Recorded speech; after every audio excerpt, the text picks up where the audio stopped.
Hi, my name is Ana Gonzalez. I am a student assistant at the Faculty of Economics and Business here at the University of Groningen. Currently, I am doing a Master's in International Economics and Business while teaching first-year students in small teaching groups for the course International Business. In this activity, we will go deeper into the last building block of a course, assessment, and focusing on giving feedback as a form of formative assessment. The goal of any course is to acquire knowledge and/or skill. Assessment is meant to test whether one has actually acquired the knowledge or mastered the skill.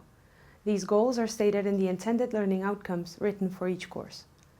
In it, talked about this in week 2. There are two kinds of assessment, summative and formative. Let's start by discussing summative assessment. The idea is to determine whether the student has reached the intended learning outcomes. This kind of assessment is evaluated with a grade or a pass or fail.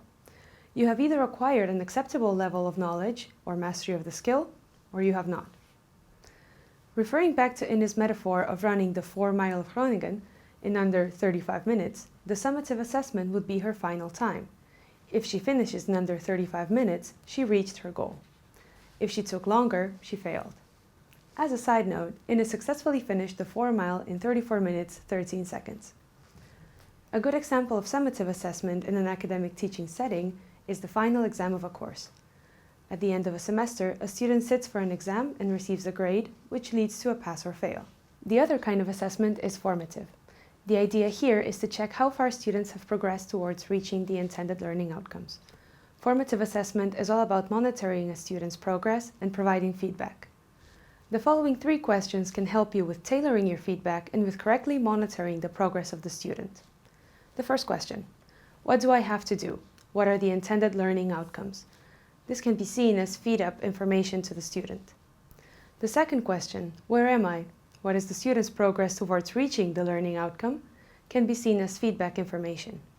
And the last question, where do I need to be? What needs to be done to close the gap between the student's current position and the place where he or she should be? Can be seen as feed-forward information.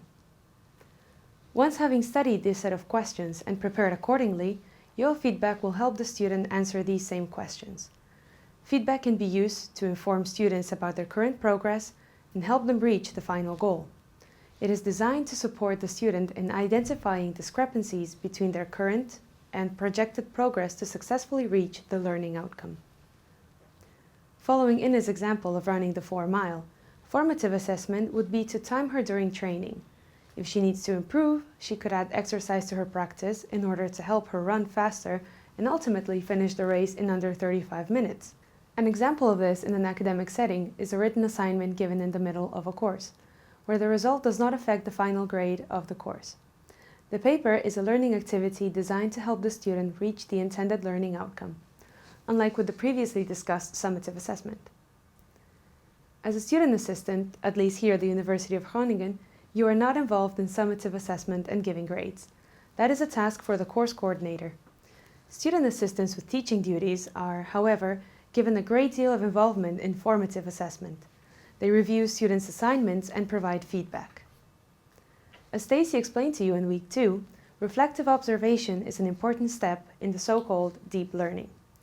The feedback you provide will help a student analyze his or her own work and reach a deeper understanding of the theory. This ensures that knowledge does not fade away after a course ends, but benefits the student in the long term. In the next step, we will look closer at an example of formative assessment, in which a student assistant has given feedback on an assignment. Read it through carefully and share your thoughts about the quality of the feedback.